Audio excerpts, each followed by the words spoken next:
ምክንያቱም ጎንሽን አውቃለሁ። ቤተሰብ የለኝም፣ እናት አባት በልጅነት ነው የሞቱት። አንድ ወንድም ብቻ ነው ያለኝ እና ደካማ ጎንሽን ስለማቅ በቃ ማገዝ ነው የምፈልገው። ቢያንስ ገበያ ሄጄ የሚገዛዛውን እገዛዛልሻለሁ፣ ልብስ ምናምን አጣጥብልሻለሁ፣ እንደዚህ ሆናለሁ አለ። በቃ እኔ አልፈልግም፣ እኔ እግዚአብሔር ነው የሚያስፈልገኝ። ምክንያቱም አንተም ከጊዜ በኋላ ጎንበስ ቀና ብዬም ሰርቼ ስለማላኖርህ መቀየርህ አይቀርም አልኩት። ከዛ በቃ በዚህ የጎጃም ልጅ ነው፣ እዛ ለሆነ ስራ መጥቶ ነው።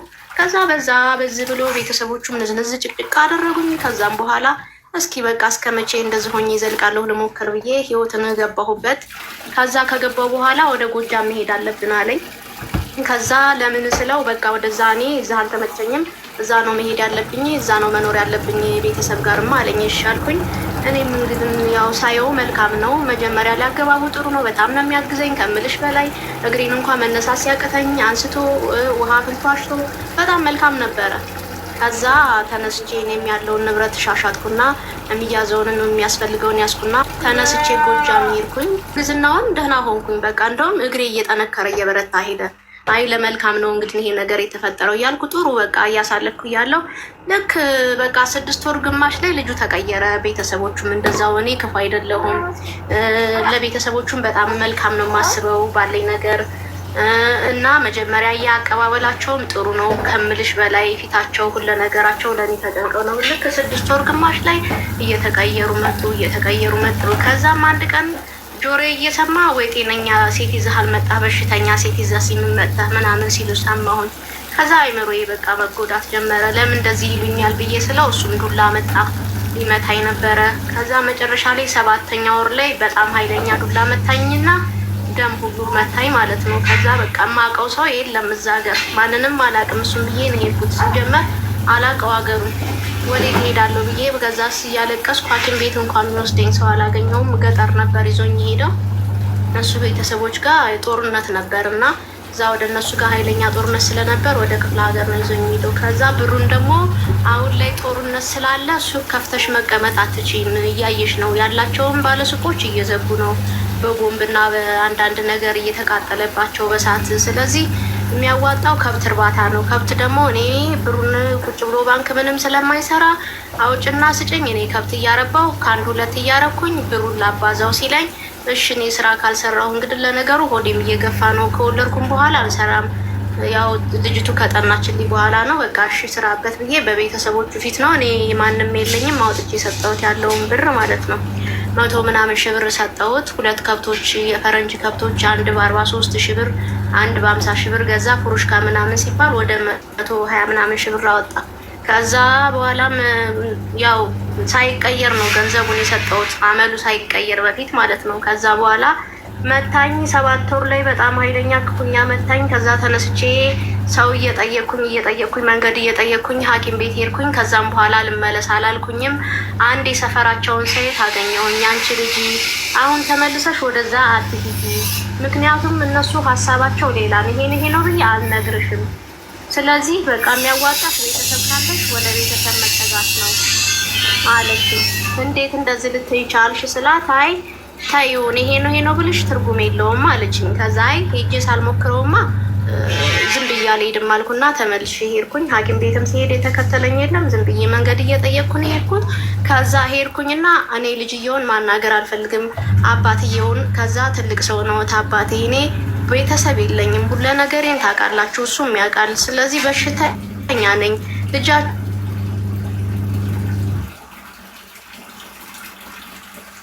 ሜሮን እየተቆራረጠ ነው ኔትወርክሽ። ገንዘቤን ቢያንስ ግማሹን ስጡኝና ከዛ ልሄድላችሁ ቢያንስ ነኝ።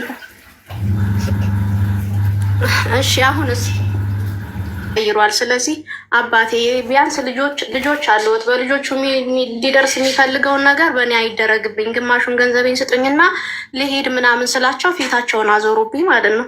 እኔ ውቅ ያለብኝ እኔ ምንትስ አለብኝ እኔ አይመቸኝም እንደዚህ ነው ምናምን እያሉ ከዛ ማመካኘት ጀመሩ። ከዛ መጨረሻ ላይ አንቺ አፍሽን አትክፈች እንዳልቀብርሽ አለኝ እሱ ማለት ነው። መጨረሻ ላይ ሁኔታውን ሳየው የሚከብድ ነገር ስለሆነ ዝም ብዬ እጅና እግሬን ይዤ ሄድኩኝ። ባህር ዳር ላይ ገባሁኝ። ከዛ ለነፍስ ያሉ ገንዘብ ምናምን አዋጡልኝ። ተነስቼ አዲስ አበባ ገባሁኝ። ከዛም በኋላ አንድ አክስት ነበረችኝ። እሷ ጋር አረፍኩኝ። እግዚአብሔር ይመስገን ተቀበለችኝ። ያው በኋላ ላይ ባልየው ልጄ ስታለቅስ ምናምን እዚህ ማረፊያ አጣሁ ምናምን እያለ ቢቀየርም ተጠግቼ እዛ ወለድኩኝ። የ7 ወር ሆኜ ነበር የመጣሁት። እዛ ወለድኩኝ። ደህና ነበርኩኝ። ሆኖ ማውቃቸው ልጆች ነበሩ። እነሱን አግዙኝ ብዬ እያገዙኝ ቤት ተከራይተውልኝ ያለሁት እና አሁን ለምሳሌ ብሩን እንዴት ነው ማግኘት የምችለው? እንደው ምን ትመክሪኛለሽ?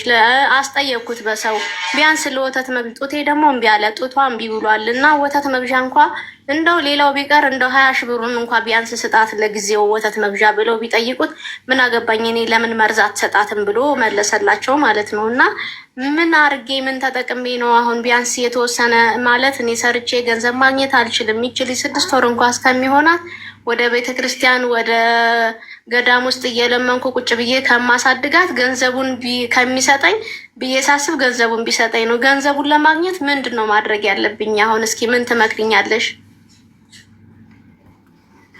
ስትሰጪው በካሽ ነው የሰጠሽው? አዎ ጥሬ ብር ነው የሰጠሁት። ታዲያ ምንም እኮ ማስረጃ የለሽም። ጥሬ ብር ቪዲዮ አልቀረጽሽው፣ ውል አልተፈራረምሽ። በህግን አስመልሽ እንዳንለሽ በምን መንገድ ታስመልሸዋለሽ? ለልጁ ያላዘነ መርዝ ጠጣ ካለ ሰውዬ ለምን ትጠብቂያለሽ? 120 ሺህ ነው በአጠቃላይ 180 ሺህ ብር ነው። በቃ ባዶ እጄን ነው የመጣሁት። ያለችኝን ጨርሼ ጥሬ ብር የሰጠሁት ለእንትን መግዣ 120 ሺህ ነው።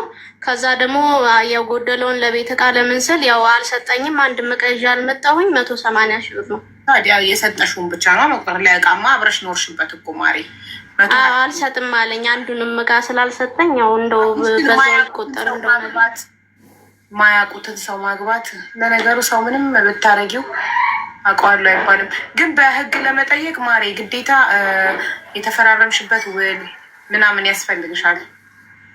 አዎ ድጋሜ ራሱ አሁን ክርስትና የምትነሳው ወደ ሰሚነሽ ነው ማስነሳት። በሰላም ገላግልኝ እናቴ እኔ ሰው የለኝም ብዬ ስለተሳልኩ እዛ ነው ማስነሳት። በእርግጥ ድግስ ምናምን የለም፣ ለቄሶች የሚከፈለውን ከፍዬ ነው ማስነሳት። እና ቢያንስ አሁንም ድጋሜ ተስፋ ስላልቆረጥኩኝ ይቻ አብራኛለችም አንድ የምታግዘኝ ልጅ አለች፣ እስኪ ላናግረው ብላ ከዛ ስጠይቀው አላቅም ብሎ ስልክ ዘጋ። ክርስትና እንኳ ለማተም ማስነሻ እንኳ እባክህ ምናምን ብላ ለመነችው። ያው ምንም መፍትሄ የለውም። በዚህ የተሰበሰበልሽስ ብር የመቼው የአሁኑ አሁን እኮ አልተሰበሰበልኝም። የተወሰነ 1-2 ልጆች ናቸው የላኩልኝ። መሬትም እንዳትተኝ ብለው አልጋ የገብቶ አልጋ በ7,000 እና በ3,000 ብር ፍራሽ ገዙልኝ። ከዛ ለመታረሻዬ ነው የላኩልኝ እና ቤት ኪራውን በወር ሊከፍሉልኝ። ምክንያቱም 2 ልጆች ብቻ ናቸው። አዎ እኮ ማሪ ይኸውልሽ፣ እውነት ነው። ያመጣልኝን ሀሳብ እየነገሩኝ ነው ኮመንት ላይ። ሴቶች ጉዳይ ሄደሽ ክሰሹ። ለምን ልጅ ኦልሬዲ ይዘሻል፣ ማስረጃ ይዘሻል። ልጁን በዲኤንኤ መመርመር ይችላል። ከካደ ልጁን የመርዳት ጥቼ ወርጄ ምን ማድረግ በእግሬ እግሬ እኮ እሱም እኮ አሁን የተማመነው እግሯን በሽተኛ ስለሆነች ወጥታ ወርዳ ምንም አታረገኝ ብሎ ስላሰበ ነው። በእውነት እና ሲነሳ አይከፈልም። ሀቡ ክርስትና ሲነሳ ይከፈላል እንዴ? ውዴ አይከፈልም እያሉ ነው። እኔ አላቅም እኔ ሰሚነሽ ነው ይዣት የምሄደው። ያው የሚበላ የሚጠጣ ስለሌለ ስላላዘጋጀው ምናልባት ብዬ ነው። አይ እንግዲህ እኔ ማንም አላለኝ። የሚበላ የሚጠጣው ስላልተዘጋጀ የቄሶች የሚከፈል እኔ ምንም አላውቅም። እሺ እርግጠኛ ያልሆንሽበትን በተለይ ሃይማኖት ነክ ነገር ለቄሶች የሚከፈል ምናምን አትበይ። ገባሽ? እንዴት ሰው ለሃይማኖት ማለት ክርስትና ለመለስ እኔ አላውቅም። እንግዳ የሆነ እንትን አለ ብሎኝ ነው የሆነ ምንድን ነው? አዎ ለሌላ ጊዜ አትበይ። በቃ እሺ ብለሽ ጉዳዩን መዝጋት ትችያለሽ። አትበይ ለሌላ ጊዜ እሺ። የሆነ እሺ እና ውዴ የሴቶች ጉዳይ ሄደሽ መክሰስ ትችያለሽ። ልጁን የመርዳት ግዴታ አለበት። ሌሎችም ወንዶች እንደዚህ እንዳንቺ እያስወለዱ እንዳይጥሉ ለልጁ ተቆራጭ የማድረግ ግዴታ አለበት። መንግስት ያስገድደዋል። አንቺ የሴቶች ጉዳይ ሄደሽ ክሰሺ እሺ። እንደዛ ነው ማድረግ ያለብኝ። አዎ የሴቶች ጉዳይ ሄደሽ ልጅሽን ይዘሽ ሄደሽ መክሰስ ነው ያለብሽ። ቦታ ከሌለሽ ያስጠጉሻል። በህግ እንድትከሽው ያደርጋሉ። ከካደ ደግሞ ዲኤንኤ ይመረመራል። ስለዚህ ክሰሹና ግዴታው ነው። ልጅቱ ራሱን ነው የምትመስለው ልጅቱ ሲጀመር። ግን አሁን ቅድም ስትይ የሰማሁት ነገር አለ ሲፖሰት ምናምን ምናልባት እንደዛ አይነት እንትን ብል አገኘው ይሆን? ያቺ ልጅ 15,000 ብሩን እሱ እኮ ባዳ ነው። ይሄ እኮ የልጅሽ አባት ነው። እንዴት የልጅሽን አባት ፎቶ ቲክቶክ ላይ ፖስታለሁ ብለሽ ብር ታስመልሻለሽ? ሞክሪ። ፎቶን ቲክቶክ ላይ ፖስተዋለሁ ብለሽ እኔ ግራ ስለገባኝ ነው ሀቡ። እኮ እንደዛም ግራ ስለገባኝ ነው። ምናልባት ፎቶ እንዳይፖሰት ብሎ እንትን ሊልልሽ ስለሚችል እንደዛቺ ልጅ እንደ ሳምራ ራስሽ በራስሽ ቲክቶክ ላይ ወስጄ ፎቶን ፖስታለሁ በይው እሷ እንዳለችው እና ሞክሪ ከመለሰልሽ። እንደኔ ግን ምንም አይነት ማስረጃ ስለልጅ ብታዩ እና እሱን ሄደሽ በህግ ልጁን እንዲረዳ ለልጁ በየወሩ ተቆራጭ እንዲያደርግ ብታስደርጊው ጥሩ ነው። ይሄን ደግሞ ሊያደርግልሽ የሚችለው የሴቶች ጉዳይ ነው። ቀጥታ ልጅሽን ይዘሽ ነገ ጠዋት የሴቶች ጉዳይ መሄድ እና መክሰስ። እሺ እዚህ ጋር ይከፈላል። ሰው እንኳን ሲሞት የሚከፈል አለ። እሱን ካልከፈለች አይቀርብም እያሉኝ ነው። እንግዲህ እኔም እንደዛ ነው ያለኝ። ሰው አላውቅም እንግዲህ የተለያየ ሀሳብ ነገር ይኸውልሽ፣ ሃይማኖት ነክ ነገር ስለማላውቅ ነገር ማውራት አልፈልግም። ታያቸው ኮመንቱ ላይ የፈለጉትን ጻፉ። በቃ ዘግተነዋል። የሃይማኖት ጉዳይ አናወራም እዚህ ቤት። ስለዚህ ይከፈልም አይከፈልም ምን ያለ እውቀት ያላቸው ሰዎች ያወሩ እና ማለት ነው ጉዴ ማድረግ ያለብሽ ነገ ጠዋት ተነስተሽ የሴቶች ጉዳይ ልጅሽን አቅፈሽ የሴቶች ጉዳይ ሂጂ። አፍንጫውን ይዘው በየወሩ ተቆራጭ ለልጅሽ እንዲቆርጥ ህግ ያስገድደዋል። ነገ ጠዋት ተነስተሽ እሺ መብትሽን አስከብሪ። ከአንቺ አልፎ የልጅሽን መብት አስከብሪ።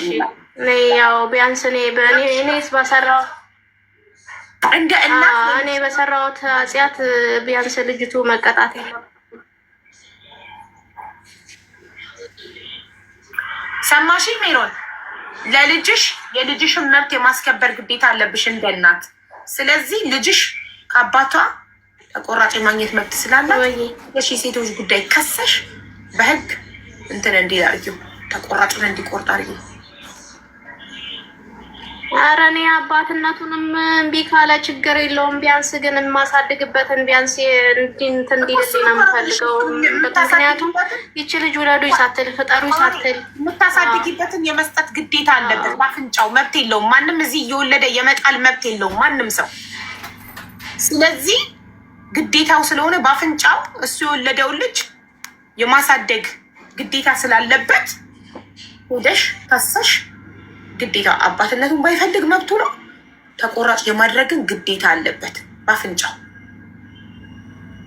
ገባሽ? አንቺ በህግ ሄደሽ ሴቶች ጉዳይ ከሰሽ ተቆራጭ ስታስደርጊው ለሌሎች ወንዶችም ትምህርት ነው። ዝም ብለው እያስወለዱ መጣል እንደማይችሉ ይረዱታል። አይ ዋንት ቱ ሄልፕ። እሺ ቁጥርሽን ላቭ ፈርስት የምትባል ልጅ ማሬ፣ አንዲት ልጅ እረዳታለሁ እያለች ነው። ስለዚህ አካውንት ነምበርሽን ንገሪያት። የሆነች ልጅ ገንዘብ ልትረዳሽ ነው ማሬ።